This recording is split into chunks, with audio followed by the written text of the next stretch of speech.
The transport ship Vexthera shuddered as it entered the atmosphere of Kythera Prime, its hull groaning under the gravitational stress of the massive world. In the cargo hold, Emma Chen sat quietly in her restraints, her small hands folded in her lap as she watched the alien guards through the energy bars of her containment cell. At 8 years old, she had already learned that crying didn't help, and screaming only made the tall, gray-skinned Zephyrians laugh their strange clicking laugh.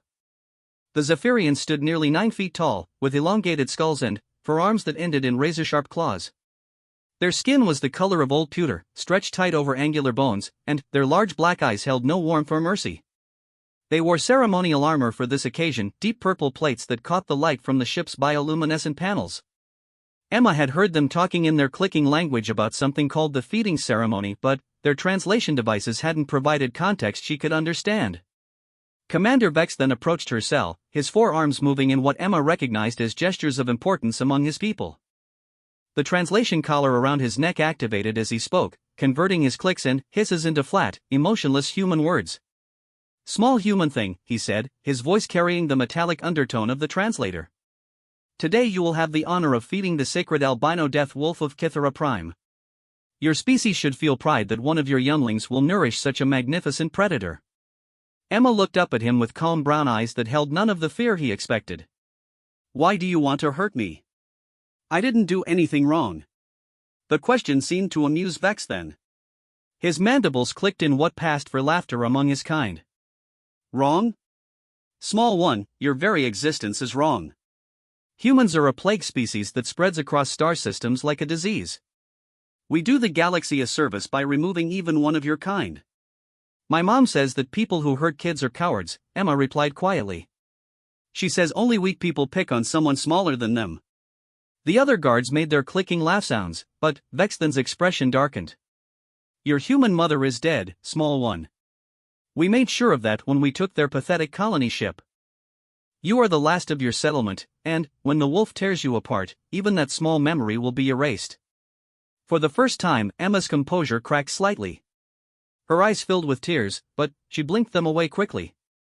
"Mom said if bad things happen, I should remember that humans don't give up. Ever." "Touching," Vexthen said, turning away. "The wolf will appreciate such tender meat." The ship touched down on Kythera Prime with a grinding impact that threw Emma against the wall of her cell. Through the small porthole, she could see a landscape that looked like something from her worst nightmares. The sky was the color of dried blood, and twisted metal structures rose from the ground like the bones of dead giants. In the distance, she could see a massive colosseum carved from black stone, its walls reaching toward the crimson sky. As the Zephyrians dragged her from the ship, Emma got her first taste of Kythera Prime's air. It was thin and bitter, making her lungs burn with each breath.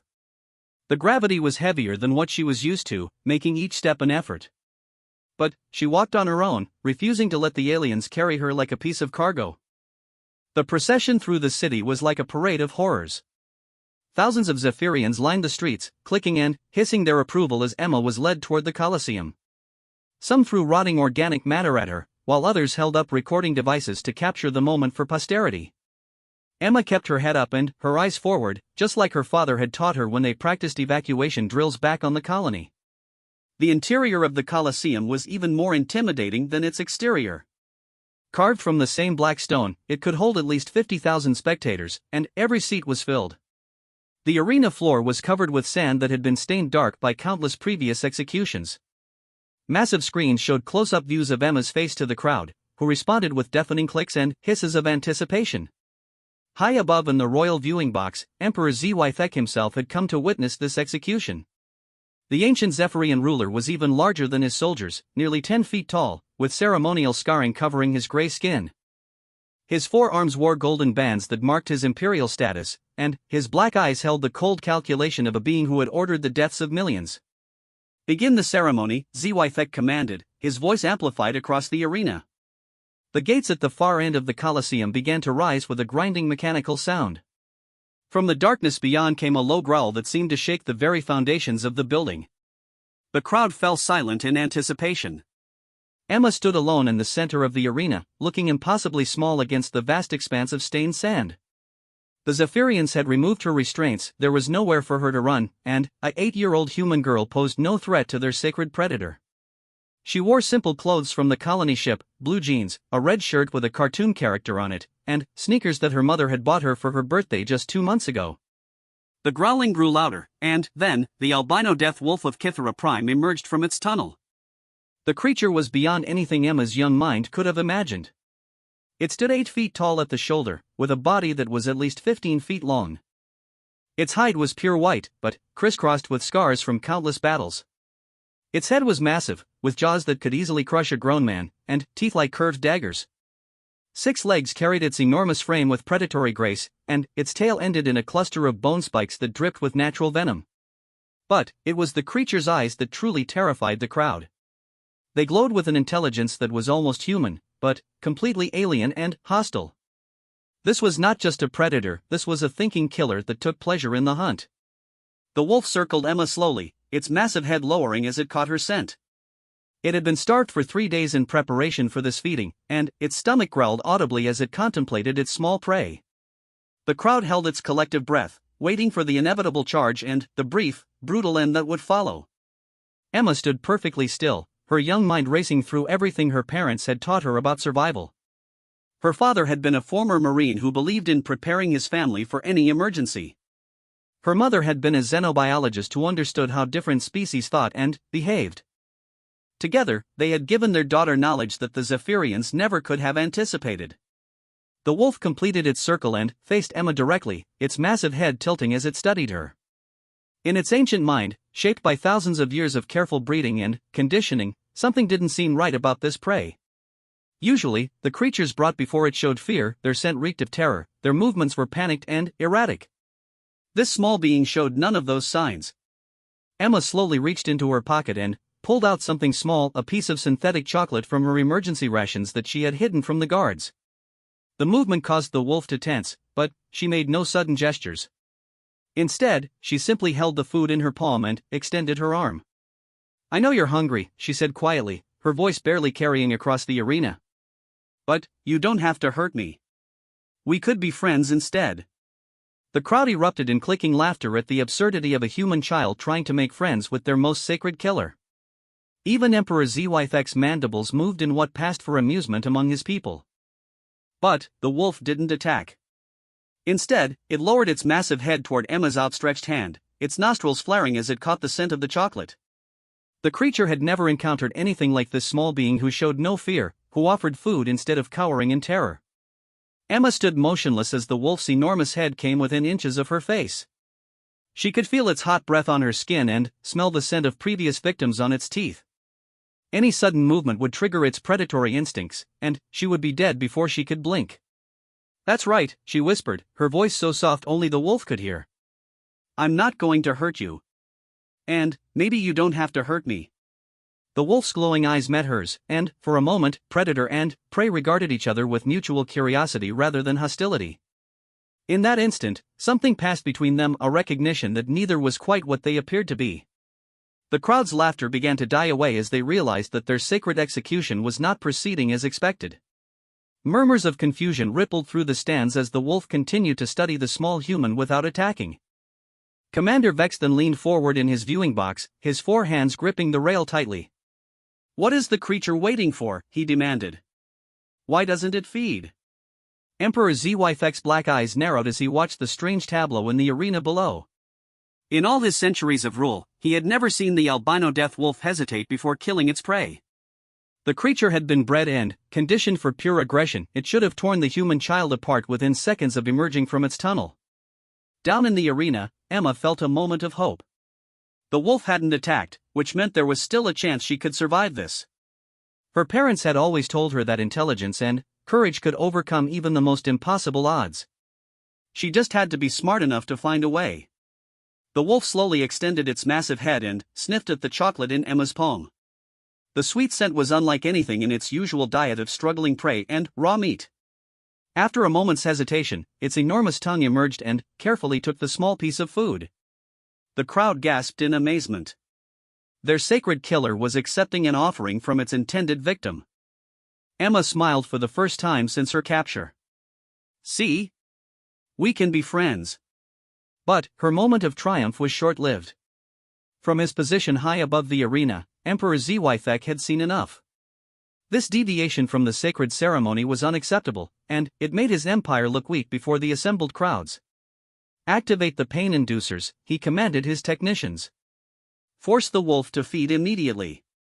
Hidden devices throughout the arena began to emit a high-frequency sound that was specifically tuned to cause agony in the wolf's sensitive nervous system. The creature's eyes widened in pain and confusion as the invisible torture washed over it. Its massive body began to convulse as the conditioning that had been beaten into it over years of training reasserted itself. Emma saw the change come over her new friend and realized immediately what was happening. The aliens weren't going to let the wolf choose, they were going to force it to kill her. The wolf's eyes, which had been filled with curiosity moments before, now blazed with artificial rage. Its lips pulled back to reveal those terrible teeth, and a roar escaped its throat that shook dust from the arena walls. The conditioning was taking hold, overriding its natural hesitation and filling it with the programmed need to kill. Emma took a step backward as the wolf's massive frame tensed for the attack she had briefly thought she could avoid. The creature's 6 legs spread wide as it prepared to pounce, and its tail lashed back and forth, spreading droplets of venom across the sand. But, even as fear finally began to creep into her mind, Emma-chan remembered something else her parents had taught her. Humans didn't become the dominant species on Earth by giving up when things looked hopeless. They survived by fighting back, even when the odds seemed impossible. As the albino death wolf of Kythera Prime launched itself through the air toward her, Emma did something that no Zephyrian in the arena could have predicted. Instead of running or cowering or freezing in terror like every other victim before her, she ran directly toward the massive predator. The crowd erupted in confused clicks and hisses as the small human child charged fearlessly toward certain death. Even Emperor Zwithek leaned forward in surprise at such an unexpected action. But Emma wasn't running toward death. She was running toward the only chance for life that her young mind could calculate. And, in that moment, as she sprinted across the blood-stained sand of an alien coliseum, she was about to prove why humans were the most dangerous species the galaxy had ever produced. The collision between 8-year-old girl and 15-foot predator was about to change everything the Zephyrian Empire thought they knew about the small, pink beings they had dismissed as weak and pathetic. Emma-Chen was about to give them their first real lesson in human survival instincts. The moment Emma ran toward the charging wolf instead of away from it, she threw off every calculation the creature's predatory brain had made about the hunt. The wolf had been conditioned to expect prey that fled, that cowered, that made themselves easy targets for its massive jaws. Emma's direct charge confused its attack instincts just long enough for her to duck under its massive body as it sailed over her head. The crowd's shocked silence turned to confused clicking as the wolf crashed into the arena wall behind where Emma had been standing. Chunks of black stone rained down as the creature's massive frame impacted the carved surface. It shook its enormous head and turned back toward Emma with even greater rage, pain from the impact mixing with the artificial conditioning to drive it into a frenzy. Emma rolled to her feet and immediately began running toward the center of the arena. She wasn't trying to escape, there was nowhere to go in the enclosed space. Instead, she was buying herself time to think. Her father had always said that panic was the enemy of survival, and that the mind was humanity's greatest weapon. The wolf recovered quickly and began stalking toward her again, this time more cautiously.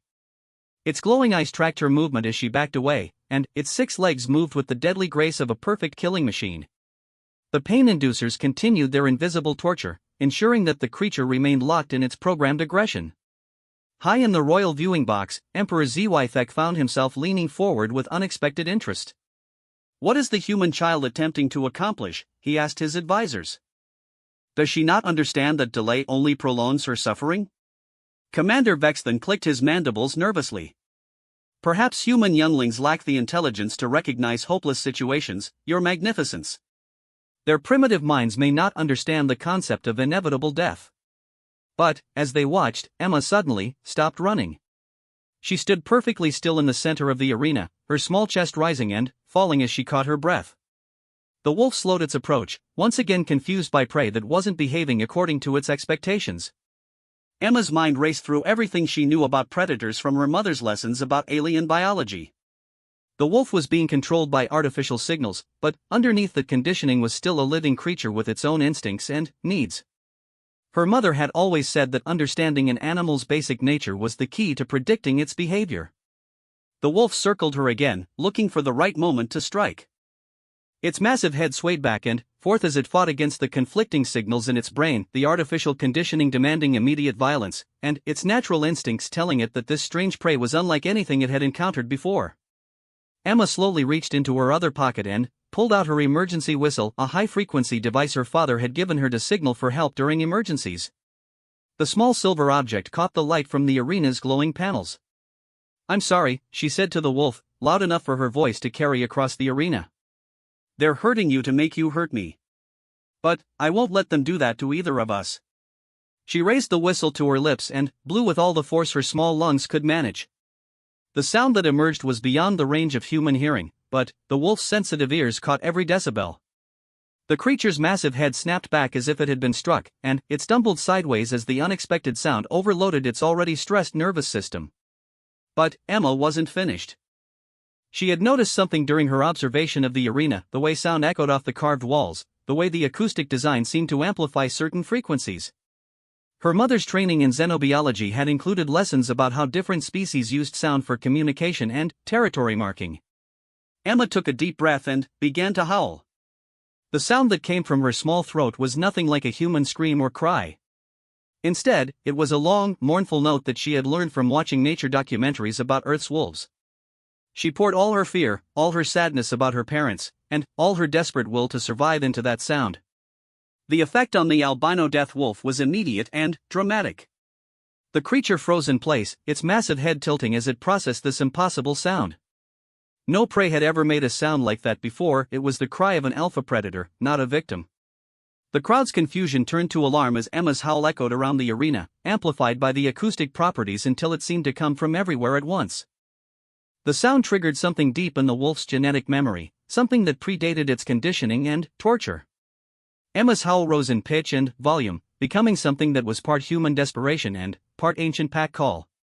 She had watched her parents' research videos about wolf pack dynamics, and she understood that these creatures responded to vocal dominance displays.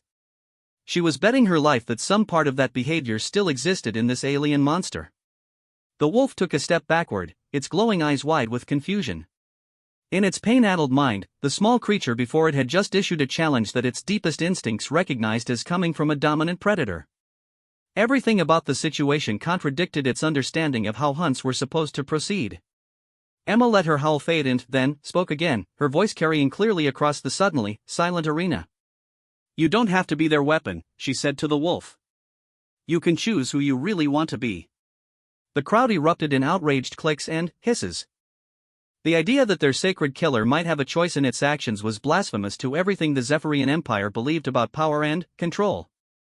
Emperor Zythek's black eyes blazed with fury. "Increase the pain inducer output," he commanded. "Force the creature to complete its purpose immediately." The hidden devices doubled their invisible torture, sending waves of agony through the wolf's nervous system. The creature's massive body convulsed as it fought against the overwhelming pain, its claws digging furrows in the arena sand as it struggled to remain upright. Emma saw her new friend suffering and felt anger build in her chest like a hot coal. These aliens were torturing an innocent creature just to force it to kill her. They were hurting both of them for their own entertainment. "Stop hurting him," she shouted at the royal viewing box, her young voice carrying with surprising force. "He doesn't want to hurt me. You're making him do it." Her words carried across the arena's perfect acoustics, reaching every alien in the stands.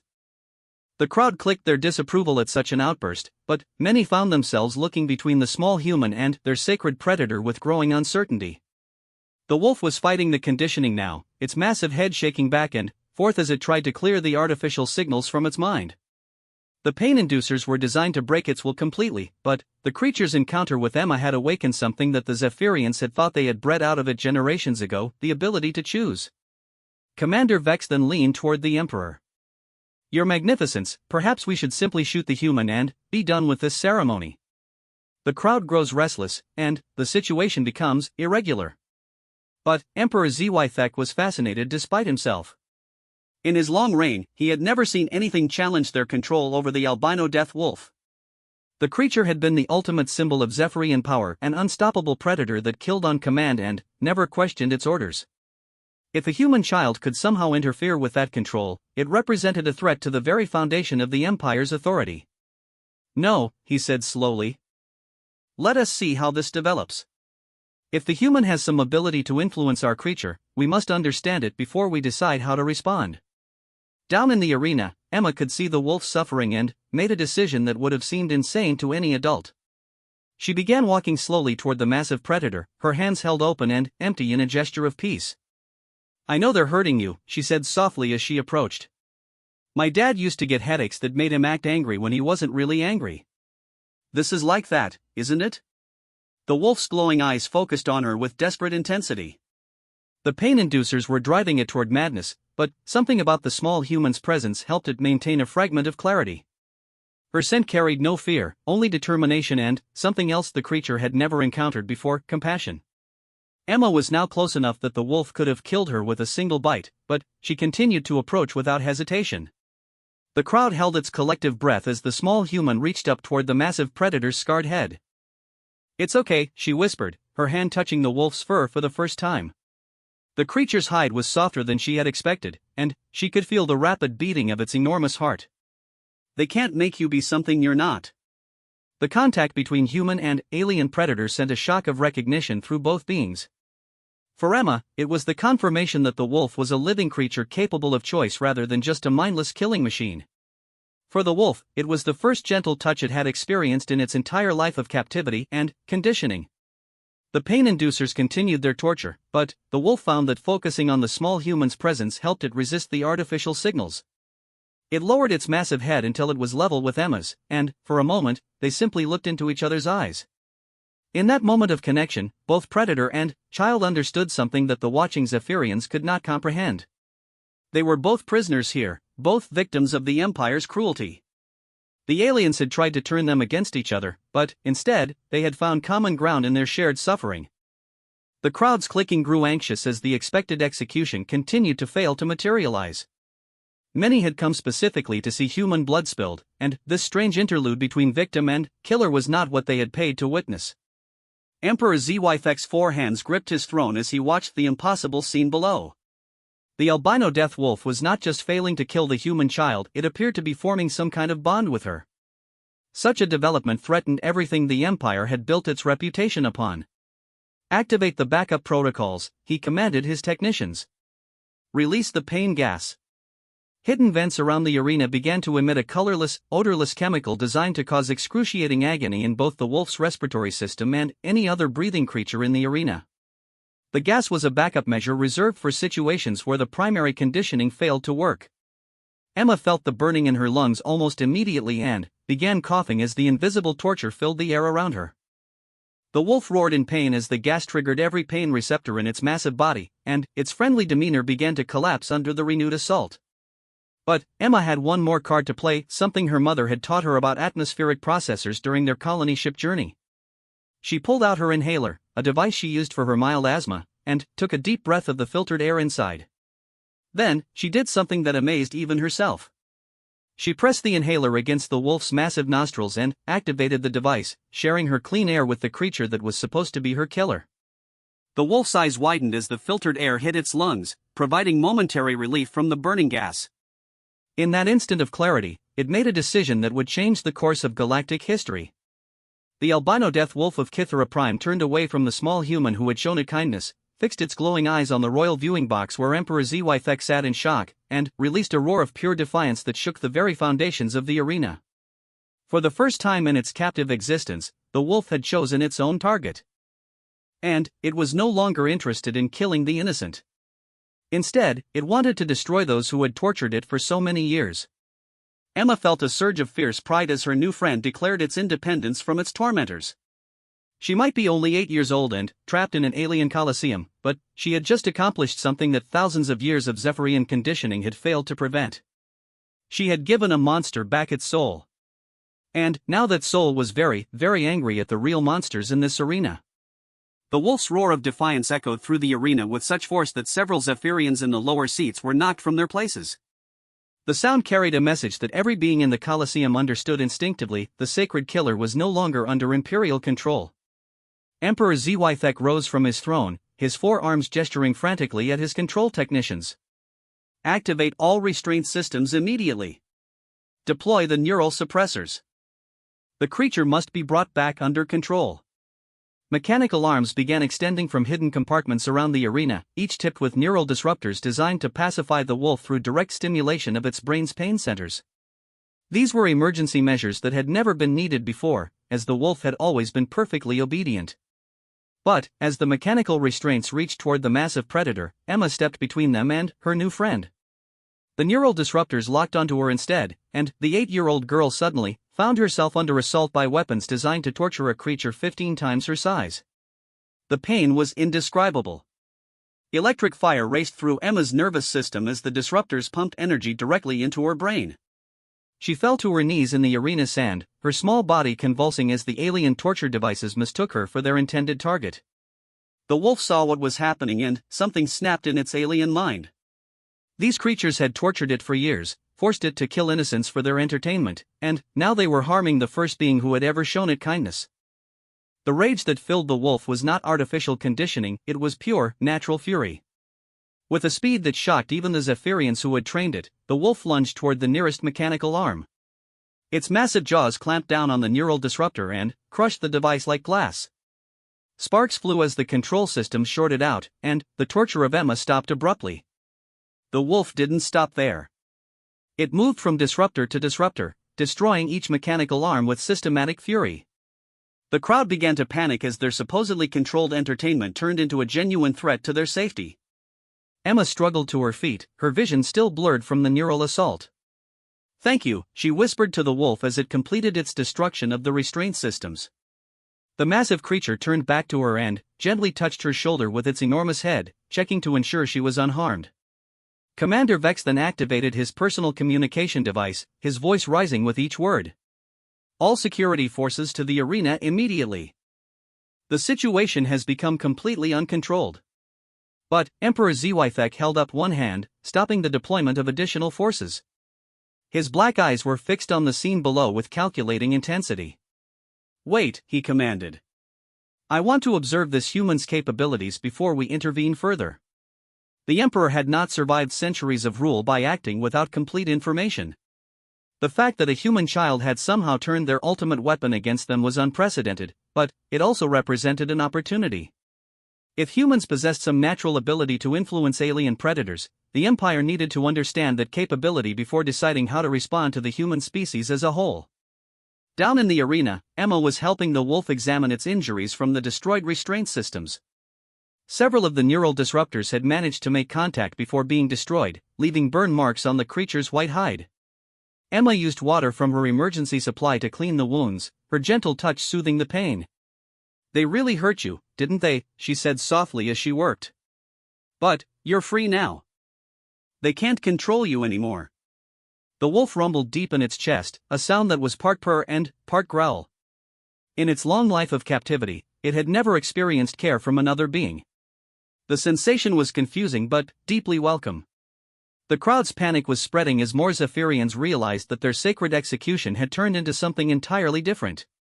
Many began pushing toward the exits, unwilling to remain in the arena with an uncontrolled predator. But others stayed, fascinated by the unprecedented sight of human and alien predator working together. Emma stepped back to examine her work and noticed something that made her heart race with excitement. The wolf's collar, a thick band of metal around its neck that she had assumed was decorative, was actually a control device. She could see blinking lights and small antennae that suggested it was receiving the signals from the pain inducers and neural disruptors. "That's how they've been controlling you," she said, pointing at the collar. "If we can get it off, they won't be able to hurt you anymore." The wolf followed her gaze and understanding dawned in its glowing eyes. The collar had been fitted when it was young, and it had grown around the device over the years of its captivity. But Emma's small human hands might be able to access the locking mechanism in a way that the wolf's own claws could not. Emma stood on her tiptoes and examined the collar more closely. The locking mechanism was alien but followed basic engineering principles that her father had taught her about mechanical systems. There was a hidden catch that required precise manipulation to release. "Hold very still," she told the wolf. "This might hurt a little bit, but then you'll be completely free." The wolf lowered its massive head to give Emma better access to the collar. The gesture required complete trust. If the child made a mistake, she could accidentally trigger systems that would cause the creature excruciating pain. But the wolf had decided that Emma was worthy of that trust. Emma worked carefully at the locking mechanism, her small fingers finding purchase on components that the Zephyrians had never imagined could be accessed by external manipulation. The design was sophisticated but not impossible to defeat with patience and the right approach. High above, Emperor Zythek watched with growing amazement as the human child worked to free their ultimate weapon from Imperial control. The intelligence of this species may have been significantly underestimated, he murmured to his advisors. Commander Vex then clicked his mandibles nervously. Your Magnificence, if the human succeeds in removing the control collar, we will have no way to influence the wolf's behavior.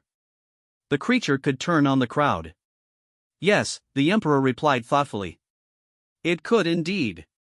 And that will tell us everything we need to know about human nature. Emma felt the locking mechanism click under her fingers, and, suddenly, the heavy collar fell away from the wolf's neck, clattering onto the arena sand. For the first time in its adult life, the creature was completely free of external control. The wolf raised its massive head and roared again, but this time the sound was pure joy rather than defiance. It was free, truly, completely free. The pain inducers, the neural disruptors, the conditioning signals, none of them could reach it now. The crowd fell silent as they realized what had just happened. Their sacred killer was no longer under any form of Imperial control. It could do whatever it wanted, and 50,000 Zephyrians were trapped in an arena with it. Emma stepped back and looked up at her friend with a smile. How does that feel? The wolf looked down at the small human who had given it freedom, and then turned its glowing eyes toward the royal viewing box where Emperor Zythek sat watching. For a moment, the entire arena held its breath, waiting to see what the creature would choose to do with its newfound independence. The wolf took one step toward the viewing box, its massive frame radiating potential violence. The crowd's clicking rose to a panicked crescendo as they imagined the creature's revenge against those who had tormented it for so long. But, then, the wolf stopped and looked back at Emma. The small human was watching it with complete faith and confidence, showing no fear that it might choose violence over mercy. In her young face, the wolf saw something it had never encountered before, the expectation that it would choose to be better than its tormentors. The wolf made its choice. Instead of seeking revenge against the Zephyrians, it walked back to Emma and gently nuzzled her with its enormous head. It had chosen friendship over vengeance, protection over destruction. Emma laughed with pure joy and threw her small arms around the wolf's neck as far as they would reach. I knew you were good inside, she said. I knew you just needed someone to believe in you. The crowd's clicking died away to silence as they watched the impossible sight of their ultimate weapon choosing gentleness over violence. Many had never seen the wolf display any emotion other than predatory hunger, and this display of affection was beyond their understanding. Emperor Zythek leaned back in his throne, his mind racing through the implications of what he had witnessed. The humans possessed something that the Zephyrian Empire had forgotten existed, the ability to inspire goodness in others through simple compassion and trust. Your Magnificence, Commander Vex then said quietly, what are your orders regarding the situation? The Emperor was quiet for a long moment, his black eyes fixed on the strange tableau below. Finally, he spoke in a voice that carried across the arena through the amplification systems. Human child, he called out, his words echoing off the carved walls. You have accomplished something unprecedented in the history of our empire. Our sacred killer chooses your friendship over our control. This raises interesting questions. Emma looked up at the royal viewing box, her arms still around the wolf's neck. It's not really your killer, she replied, her young voice carrying clearly in the silence. It's just a person, like me. A person you hurt until it forgot how to be good. But everybody can remember how to be good if someone helps them. The Emperor's mandibles clicked with what might have been amusement. And what would you suggest we do now, young human? You have disrupted our sacred ceremony and turned our ultimate weapon into your companion. How do you propose we resolve this situation? Emma thought for a moment, her 8-year-old mind working through the complexities of the situation with surprising clarity. Well, she said finally, you could stop hurting people and being mean. And you could let me and my friend go home. We don't want to hurt anybody, we just want to be free. The simplicity of her request sent murmurs through the crowd. In a galaxy dominated by complex political negotiations and power struggles, the human child was asking for something so basic that it seemed almost naive, the simple right to exist without persecution. But Emperor Zythek understood that there was nothing naive about Emma's request. She had just demonstrated that humans possessed capabilities that could fundamentally threaten the power structures that kept the Zephyrian Empire intact. If one small human child could turn their ultimate weapon against them, what could an entire human civilization accomplish? The Emperor's next words would determine not just Emma's fate, but the future relationship between two entire species. And, as he prepared to speak, he realized that this 8-year-old girl had just changed the course of galactic history through nothing more than courage, compassion, and an unshakable belief in the goodness that existed within all living beings. The arena waited in breathless silence for his decision, while Emma simply stood with her arm around her friend, ready to face whatever came next with the same quiet courage that had carried her this far. Emperor Zythek's silence stretched across the arena like a physical presence. The ancient ruler had commanded the deaths of billions across dozens of star systems, but he had never encountered a situation quite like this one. A human child had not only survived their most sacred execution method, she had turned it into a demonstration of something the Zephyrian Empire had forgotten existed in the galaxy. Hope. The Emperor's 4 hands moved slowly as he considered his options. He could order the immediate execution of both the human and the wolf, ending this disruption to imperial authority. He could capture them both for study, learning to replicate whatever ability the human possessed. Or he could do something that went against every instinct his species had developed over millennia of conquest. He could show mercy. Human child, the Emperor said finally, his amplified voice carrying to every corner of the arena. You speak of freedom as though it is a simple thing to grant. But, you have demonstrated abilities that make your species a potential threat to the stability of our empire. How can we release you when you might return with others of your kind to challenge our authority? Emma looked up at him with those calm brown eyes that had remained steady through every horror the aliens had put her through. Because if you do the right thing, she said simply, we won't have any reason to fight you. My mom always said that people fight when they're scared or when someone hurts them first. But, if you stop hurting us, we can be friends instead. Her words sent a ripple of clicking conversation through the crowd. The concept of friendship between species was so alien to Zephyrian thinking that many struggled to understand what the human child was proposing. Commander Vex then leaned toward the Emperor, his voice low but urgent. Your Magnificence, the human's words are naive but potentially dangerous. If we show weakness now, other species may interpret it as an invitation to challenge our authority. But Emperor Zythek was watching the interaction between Emma and the albino death wolf with growing fascination. The massive predator was now lying down in the arena's sand, allowing the small human to use its body as a backrest while she waited for his decision. The creature that had been engineered to be the ultimate expression of Zephyrian power was now serving as furniture for an 8-year-old girl. Tell me, human child, the Emperor called down, what is your name? If we are to discuss the future relationship between our species, I should know how to address you properly. I'm Emma, she replied, her voice carrying clearly through the arena's acoustics. Emma Chen. My mom was Dr. Sarah Chen and my dad was Captain Michael Chen. They were explorers, not fighters. They just wanted to study new worlds and learn about different kinds of people. The Emperor's expression shifted slightly at the mention of her parents' titles. Doctor and Captain suggested a level of civilization and education that contradicted the Zephyrian assumptions about human primitiveness. And what happened to your parents, Emma Chen? Emma's composure wavered for the first time since entering the arena. Your soldiers killed them when they took our ship, she said quietly. Mom was trying to show them her research about peaceful contact between species. Dad was trying to protect the other families. They didn't hurt anybody. The simple statement hung in the air like an accusation. The Emperor realized that the humans had been attempting diplomatic contact when his forces destroyed them, not engaging in any hostile action. The Empire had struck first, and this child was the sole survivor of what amounted to an unprovoked massacre of explorers and scientists. The wolf sensed Emma's emotional distress and gently nuzzled her with its enormous head, offering what comfort it could. The sight of the feared predator providing emotional support to the human child created an even stranger dynamic in the arena. I see, the Emperor said slowly. And, despite the deaths of your parents at our hands, you speak of friendship and peace. Why would you not seek revenge as any reasonable being would? Emma wiped her eyes with the back of her hand and looked back up at the royal viewing box. Because revenge doesn't bring them back, she said. And, because my parents taught me that the best way to honor people you love is to make the world better than it was when they left it. Hurting more people doesn't make anything better. The crowd's clicking died away completely at these words. Many Zephyrians had lost family members to the Empire's constant warfare, and the idea of choosing forgiveness over vengeance was so foreign to their culture that it seemed almost incomprehensible. Emperor Zythek found himself genuinely moved by the child's words, an emotion he had not experienced in centuries of rule.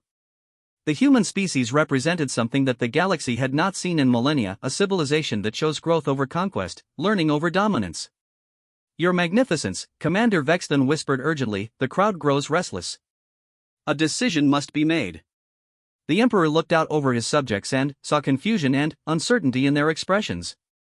The sacred ceremony that was supposed to demonstrate Zephyrian power had instead shown them something entirely different, a small human child displaying moral courage that surpassed anything in their own culture.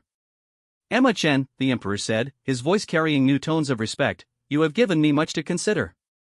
Your species possesses capabilities that we did not anticipate, but, more importantly, you have shown wisdom that challenges our fundamental assumptions about strength and power." Emma stood up from her position against the wolf's side and faced the royal viewing box directly. "Does that mean you'll let us go?" "It means," the Emperor replied carefully, "that I am prepared to offer you something unprecedented in the history of the Zephyrian Empire. Safe passage to a human settlement, along with your companion. But, in exchange, I require something from you." The wolf's ears perked up at the mention of freedom, and it rose to its full height beside Emma, ready to protect her if this proved to be another trick. "What do you want?" Emma asked, her voice steady despite her young age. "I want you to carry a message to your people," the Emperor said. "Tell them that the Zephyrian Empire acknowledges that we may have misjudged your species. Tell them that we are prepared to discuss the possibility of peaceful coexistence, provided they are willing to do the same." The crowd erupted in shocked clicking at this unprecedented offer. Never in the Empire's history had the Emperor offered to negotiate with a species they had already begun conquering. Emma considered the offer carefully, her young mind working through the implications. "And you'll stop attacking human ships? No more killing people like you killed my parents? If your people agree to peaceful negotiations, there will be no further military action against human settlements," the Emperor confirmed. "You have my word as ruler of this empire." Emma looked up at the wolf, who lowered its massive head so she could whisper in its ear. After a moment of quiet consultation with her friend, she turned back to address the Emperor. "I'll carry your message," she said finally. "But I have some conditions too." The audacity of an 8-year-old human making demands of the Galactic Emperor sent another wave of shocked clicking through the crowd. Even Commander Vexton's mandibles dropped open in amazement. But Emperor Zythek found himself intrigued rather than insulted. "State your conditions, Emma Chen." "First, my friend comes with me," Emma said, indicating the wolf. "He's free now, and he should get to choose where he wants to live." "Agreed," the Emperor said without hesitation. The wolf was now useless as a weapon anyway, and its presence with the human would serve as proof of the unprecedented nature of these negotiations. "Second, you have to promise that no other children will ever be brought to this arena. Kids shouldn't be hurt just because adults are fighting." The Emperor paused at this demand. The execution of enemy young was a traditional part of Zephyrian warfare, meant to prevent future resistance. But the human child's request carried moral weight that he found difficult to dismiss. "Agreed," he said finally. "No human children will be subjected to execution ceremonies." "And, third," Emma continued, her voice growing stronger with each successful negotiation, "you have to learn about humans properly before you decide whether we're bad or good. My mom always said that people are afraid of things they don't understand, so understanding is the first step to not being afraid." This final condition struck at the heart of the Empire's xenophobic policies.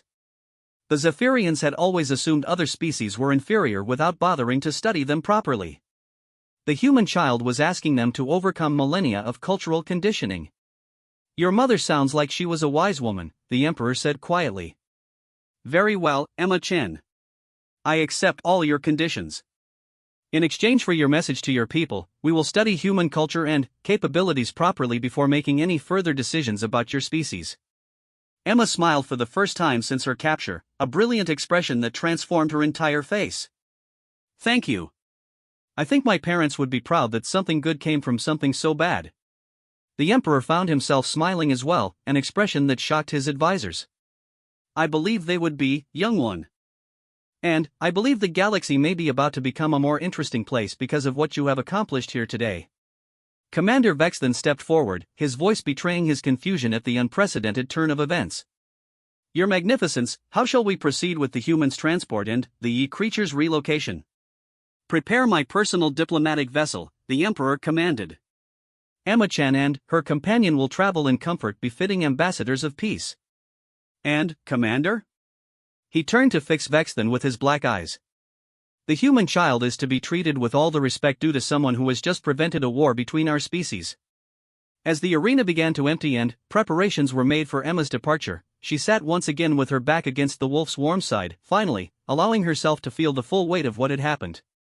She had lost her parents, faced death in an alien arena, and somehow managed to turn her executioner into her protector and her enemies into potential allies. The wolf rumbled contentedly as Emma scratched behind its ears, both of them looking forward to whatever adventures awaited them among the stars. They had found each other in the darkest possible circumstances, and together they had proven that even the smallest acts of courage and compassion could change the course of history.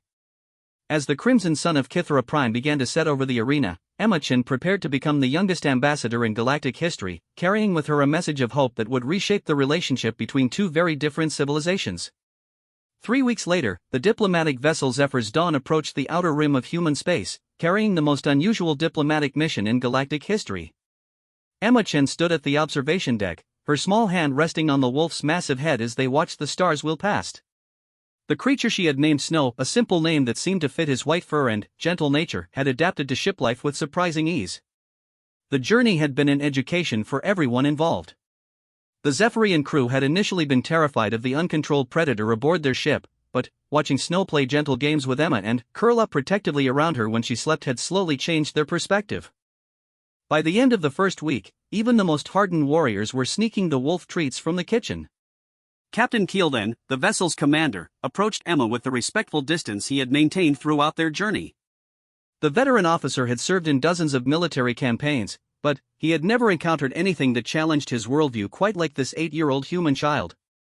Ambassador Chen, he said, using the formal title that Emperor Zwithek had bestowed upon her, we are approaching the human settlement of New Geneva. Our communications array is detecting significant military activity in the system.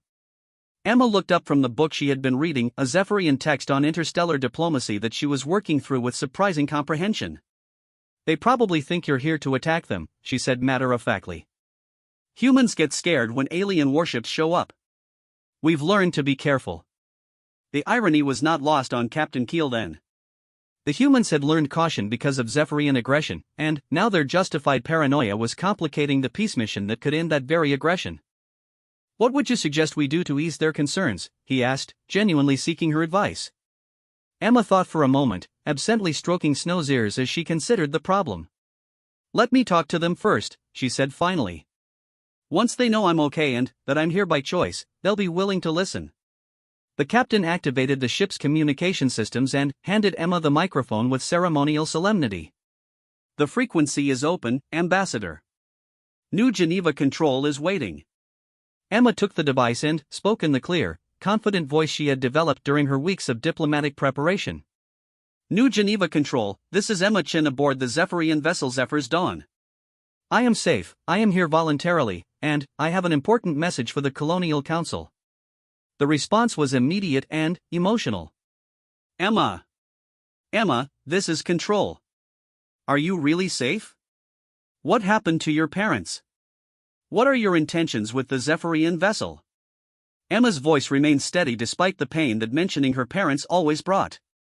My parents died protecting our colony ship, but they died as heroes.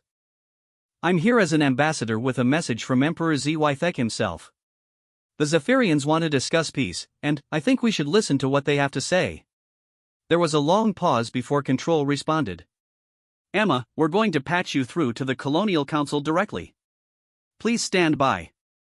Within minutes, Emma found herself speaking to the assembled leadership of New Geneva, including Admiral Sarah Rodriguez, who served as the colony's military commander. The Admiral's voice carried the weight of someone who had spent years preparing for the Zephyrian threat that had now arrived at their doorstep. Miss Chen, Admiral Rodriguez said carefully, we're relieved to hear you're safe, but we need to understand exactly what's happened to you. Are you speaking freely, or are you under duress? Emma looked around the bridge of the alien ship, where the Zephyrian crew was watching with curious attention. "I'm speaking freely, Admiral. I know this is hard to believe, but the Zephyrians have realized that they made mistakes about humans. They want to fix those mistakes, but they need our help to do it." "What kind of help?" came another voice from the council. "They need to learn about us properly," Emma explained, drawing on the conversation she had held with Captain Keelden and his crew during their journey. "They thought humans were primitive and violent because they never tried to understand us. But when they saw what I could do, how I could make friends even with their scariest predator, they realized they had been wrong about our whole species." Admiral Rodriguez's voice carried new notes of interest. "And what exactly did you do, Emma?" Emma smiled, remembering that first moment when she had chosen to run toward the wolf instead of away from it. "I showed them that humans don't give up, even when everything seems hopeless. And I proved that being kind and brave is stronger than being mean and scary."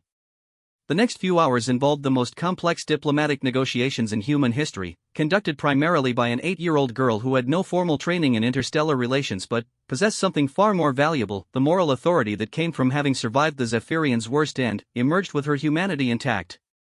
Emma explained the Emperor's offer of peaceful coexistence, the conditions he had agreed to regarding the protection of human children, and his commitment to studying human culture before making any further decisions about their species' future. She also made it clear that the Zephyrians possessed overwhelming military superiority, making negotiation a far better option than continued conflict. The Colonial Council agreed to preliminary discussions, and, within days, New Geneva found itself hosting the first formal diplomatic contact between humans and the Zephyrian Empire.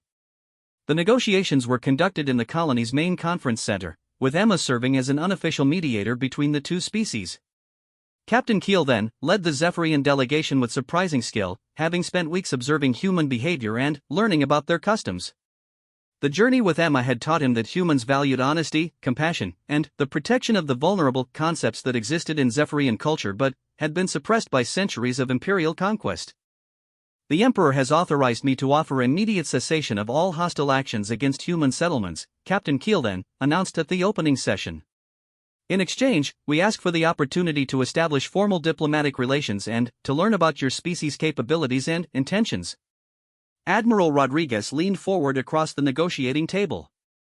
"And what guarantees do we have that this isn't simply a tactic to lower our defenses before a larger attack?" Emma, who had been sitting quietly between the two delegations with snow curled up beside her chair, spoke up before Captain Keelden could respond. "Because they're scared of us now," she said simply. "Not scared that we'll hurt them, scared that they've been wrong about what makes people strong." The statement sent murmurs around the room from both human and Zephyrian delegations. Emma had managed to identify the core dynamic that was driving the Empire's sudden interest in diplomacy. Captain Keelden's mandibles clicked in. What Emma had learned was his species' equivalent of a thoughtful nod. "The young ambassador speaks truth. Your species has demonstrated capabilities that challenge our fundamental assumptions about power and strength. We must understand these capabilities before we can safely coexist." Over the following weeks, the negotiations grew into something unprecedented in galactic history: a genuine cultural exchange between two radically different civilizations. Human artists, scientists, and philosophers worked alongside Zephyrian researchers to create the first comprehensive interspecies understanding protocols. Emma found herself at the center of these exchanges, serving as translator not just of languages but of fundamental concepts that each species struggled to communicate to the other. Her friendship with Snow became a powerful symbol of the possibilities that existed when fear and mistrust were replaced with patience and understanding. The breakthrough moment came when Dr. Lisa Park, New Geneva's chief xenobiologist, presented her research on human pack bonding behavior to the Zephyrian delegation. The study explained how humans formed deep emotional connections not just with other humans but with any creature that showed signs of intelligence and emotional capacity. "This is why Emma was able to form a bond with your predator," Dr. Park explained.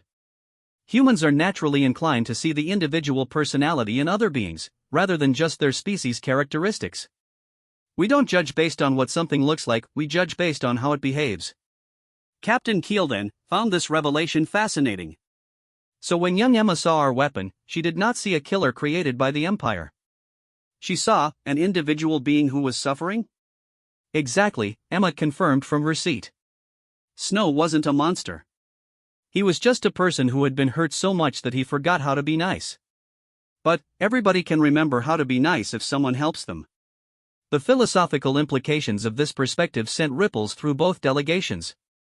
The humans began to understand that the Zephyrian Empire's aggression might stem from cultural conditioning rather than innate evil, while the Zephyrians realized that their victims saw them as individuals capable of change rather than irredeemable enemies. 6 months after her capture, Emma Chen stood once again before a massive audience, but this time the gathering was very different from the execution arena on Kythera Prime. The Grand Assembly Hall of New Geneva was filled with representatives from a dozen human colonies, along with Captain Keelden and his expanded diplomatic mission. The Zephyrian Empire and the Human Colonial Federation hereby establish the Chun Accords, Admiral Rodriguez announced, reading from the formal treaty that bore Emma's name. Named in honor of the young ambassador who proved that understanding and compassion can triumph over fear and hatred. The Accords established formal diplomatic relations between the two species, created protocols for peaceful contact and cultural exchange, and, most importantly, established the principle that no sentient being should be judged solely by their species affiliation. Emma sat in the front row with Snow beside her, both of them looking remarkably relaxed for beings who had become living symbols of interstellar peace. The wolf had adapted to life among humans with surprising ease, becoming something of a celebrity as the first alien creature to form genuine friendships with multiple human families. As the ceremony concluded, Captain Keelden approached Emma with a formal document bearing the seal of Emperor Zythek himself. "Ambassador Chen," he said with the deep respect that had replaced his initial condescension, "the Emperor has asked me to present you with this official recognition of your service to both our species. You are hereby granted the status of honorary citizen of the Zephyrian Empire, with all the rights and privileges therein." Emma accepted the document with appropriate solemnity, though she privately thought it was much less important than the knowledge that no more children would face what she had faced in that arena. The real victory wasn't in titles or treaties, it was in the fact that two civilizations had learned to see each other as people rather than enemies. That evening, as New Geneva celebrated the successful conclusion of the negotiations, Emma sat in the colony's observation garden with Snow, watching the stars wheel overhead.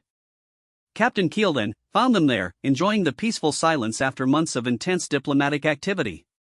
"I have been wondering, young ambassador," the Zephyrian officer said as he settled onto the grass nearby, "what you plan to do now that the immediate crisis has been resolved." Emma considered the question seriously. "I want to keep learning," she said finally. "About your people, and about other species we might meet someday. Mom and Dad were explorers, and I think I want to be an explorer too, but the kind who makes friends instead of just taking pictures." Captain Keelden's mandibles clicked in amusement. "I believe you have already accomplished more exploration than most beings manage in their entire lifetimes, Emma Chen. You have mapped new territories of understanding between our species." Snow rumbled contentedly as Emma scratched behind his ears, both of them looking forward to whatever adventures awaited them among the stars. They had found each other in the darkest possible circumstances and had together proven that even the most impossible situations could be transformed by courage, compassion, and an unshakable belief in the potential for goodness that existed within all living beings. The galaxy had become a larger, more hopeful place because an 8-year-old girl refused to accept that monsters were born rather than made, and because she had the courage to prove that friendship could triumph over even the most carefully engineered hatred. In the end, that was the most human thing of all, the stubborn refusal to give up on the possibility that tomorrow could be better than today. As the stars turned overhead, Emma Chen and her unlikely best friend prepared for a future that neither of their species could have imagined, but which both had helped to create through the simple recognition that understanding was always stronger than fear.